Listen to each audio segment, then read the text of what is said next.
নমস্কার বন্ধুরা, প্রতিমার রান্নাঘরে সব বন্ধুদেরকে স্বাগত জানিয়ে শুরু করছি আজকের রেসিপি। আজকে আমি মিষ্টি কুমড়োর জল বড়ার রেসিপি শেয়ার করব। তার জন্যে আমি এখানে মিডিয়াম সাইজের মিষ্টি কুমড়ো কেটে ধুয়ে নিয়েছি, আর আলুকেও ঠিক একই রকমভাবে মিষ্টি কুমড়োর মতোই সাইজ করে কেটেছি। আমার এখানে 300 গ্রাম মিষ্টি কুমড়ো আছে আর মিডিয়াম সাইজের দুটো আলু আছে। আর বড়া বানানোর জন্যে আমি এখানে অড়হর ডাল ভিজিয়ে রেখেছিলাম কুমড়ো আর আলু কাটার আগে। এখন এই কলাইগুলো কিন্তু বেশ ভালো করে জলে ভিজে নরম হয়ে গেছে। এবার আমার রান্না করে নেওয়ার জন্যে আমি কিন্তু রেডি।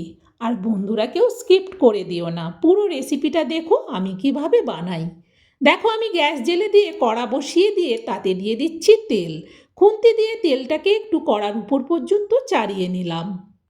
সবের প্রথম তেলের মধ্যে দিয়ে দেবো আলুগুলো।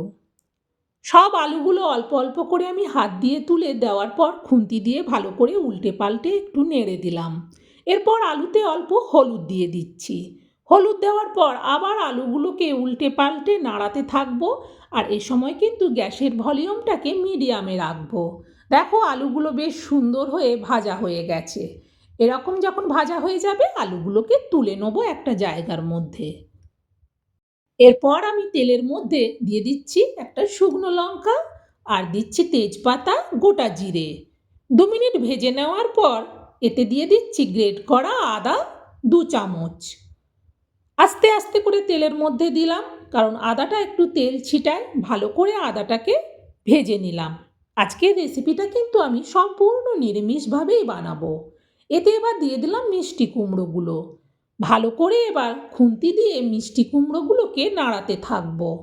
আর এর সাথে আদা আর তেলটা যেন ভালো করে মিশে যায়, সেই জন্যে ভালো করে উপর নিচ নাড়ানাড়ি করার পর এটা একটু ঢেকে দিচ্ছি। গ্যাসের ভলিউমটাকে তো আমি কমিয়েই রেখেছি। প্রায় মিনিট 3 বাদে ঢাকনাটা সরিয়ে নিলাম। ঢাকনাটা সরিয়ে মিষ্টি কুমড়োটাকে আবারও একটু উপর নিচ করে নেড়ে দিলাম। এরপর আমি এতে দিয়ে দিচ্ছি পরিমাণ মতো লবণ আর দিচ্ছি পরিমাণ মতো চিনি। লবণ চিনি দেওয়ার পর আবারও মিষ্টি কুমড়োটাকে খুন্তি দিয়ে একটু উল্টে পাল্টে নাড়ানাড়ি করে দেবো। পর এতে দিয়ে দিচ্ছি পরিমাণ মতো হলুদ আর দিচ্ছি পরিমাণ মতো লঙ্কার গুঁড়ো। হলুদ আর লঙ্কার গুঁড়োটা দেওয়ার পর আবারও একটু খুন্তি দিয়ে নাড়ানাড়ি করে দিলাম মিষ্টি কুমড়োটাকে। এরপর আমি এতে দিয়ে দিচ্ছি 1 চামচ ধনে গুঁড়ো। ধনে গুঁড়োটা দেওয়ার পর আবারও খুন্তি দিয়ে মিষ্টি কুমড়োটাকে উল্টে পাল্টে নাড়তে থাকবো। মিষ্টি কুমড়োটা কিন্তু বেশ ভালো করে ভাজতে হবে। মাঝখানে একটু জায়গায় আমি করে নিলাম, ওইখানে দিয়ে দেবো টমেটো। একটা টমেটোকে পেস্ট করেছি, পেস্ট করে পুরো টমেটো পেস্টটা দিয়ে দিলাম। দেওয়ার পর ভালো করে একটু কুমড়োগুলোকে উপর থেকে দিয়ে ঢেকে দেবো। ঢেকে দিয়ে এটাকে গ্যাসটাকে কমিয়ে রাখবো। প্রায় আমি মিনিট 3 বাদে আবারও কড়ার থেকে ঢাকনাটা সরাচ্ছি। টমেটো থেকে একটা জল জল ভাব হয়, সেই জন্যে গ্যাসের ভলিউমটাকে একটু বাড়িয়ে দিয়ে আবারও একটু নেড়ে দিলাম। এবার এতে দিয়ে দিচ্ছি ভেজে রাখা আলুগুলো। খুন্তি দিয়ে এবার আলু আর মিষ্টি কুমড়োগুলোকে বেশ ভালো করে কষিয়ে নেব। টমেটো থেকে যে একটা জল জল ভাব হয়েছে, যতক্ষণ না সেই জল জল ভাবটা শুকিয়ে গিয়ে তেল ছেড়ে আসে ততক্ষণ মিষ্টি কুমড়োটাকে ভালো করে কষিয়ে নিলাম। দেখো, মিষ্টি কুমড়োতে আর একটুও জল নেই, সুন্দরভাবে কষানো হয়ে গেছে। এই রকম হয়ে গেলে এবার এতে দিয়ে দেবো পরিমাণ মতো জল। মিষ্টি কুমড়ো আর আলু সেদ্ধ হবে সেই মতো জল একটু বেশি করেই দিতে হবে। জল একটু ভালো করে বেশি করে দিলাম আমি। দেওয়ার পর খুন্তি দিয়ে সাইজ করে এটাকে ঢেকে দিচ্ছি। গ্যাসের ভলিউমটাকে বাড়িয়ে দিলাম। ফুটে ওঠার পর আবারও আমি কড়ার থেকে ঢাকনাটা সরাচ্ছি। দেখো, আস্তে আস্তে তরকারিটা ফুটছে। গ্যাসটাকে আমি কমিয়ে দিলাম এবার। দেওয়ার পর খুন্তি দিয়ে ভালো করে তরকারিটাকে একটু নিচ থেকে উপর পর্যন্ত নেড়ে দেখে নিলাম। এটাকে আবারও আমি ঢেকে দিচ্ছি। এবার গ্যাসটাকে একেবারে লোতে রেখে আমি যে কলাইটা ভিজিয়ে রেখেছিলাম সেই কলাইটা তো বেশ ভালো করে জলে ভিজে নরম হয়ে গেছে। এবার এটাকে আমি পেস্ট করে নেব। তার জন্যে আমি মিক্সার জারের মধ্যে ভরে দিলাম পুরো কলাইটা। দিয়ে দিচ্ছি 2 পাকা লঙ্কা। আর দিচ্ছি কয়েক টুকরো আদা। এবারে ঢাকনাটা বন্ধ করে এটা পেস্ট করে নিই। চলো, দেখো পেস্ট করে নিয়েছি।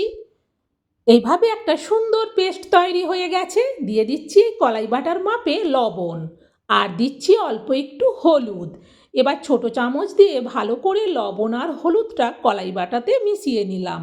মেশানো হয়ে গেছে। আবারও আমি কড়ার থেকে ঢাকনাটা সরাচ্ছি। দেখো তরকারিটা কিন্তু আস্তে আস্তে ফুটছে। খুন্তি দিয়ে ভালো করে একটু নাড়ানাড়ি করে দেখে নিলাম। দেখে নেওয়ার পর উপর থেকে একটু প্লেন করে দিলাম।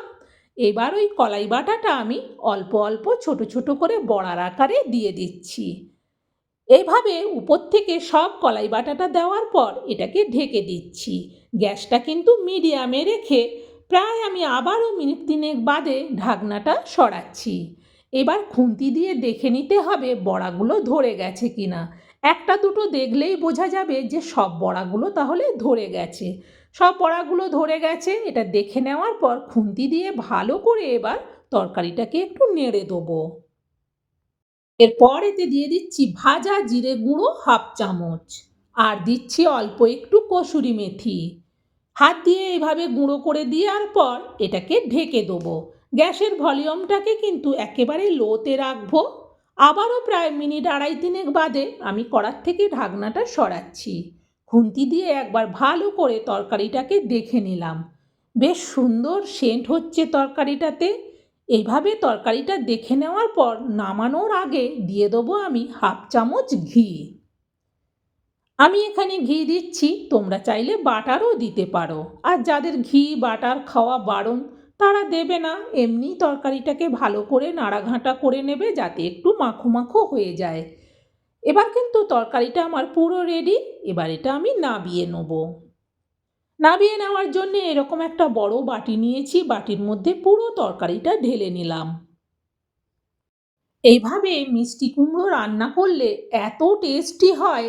নিরামিষের দিনে এইরকম একটা রেসিপি বানালে বাড়ির যে ভাত খাবে সেও খেতে পারবে, যে রুটি খাবে সেও খেতে পারবে, যে মুড়ি খাবে সেও খেতে পারবে। এক কথা যে এটা দিয়ে সব কিছু খাওয়া যাবে। আমার এই রেসিপিটা তোমাদের কেমন লাগলো কমেন্ট করে জানিও। ভালো লাগলে একটা লাইক দিও। আরও রেসিপি দেখতে চাইলে চ্যানেলটাকে সাপোর্ট করে আমার পাশে থেকো।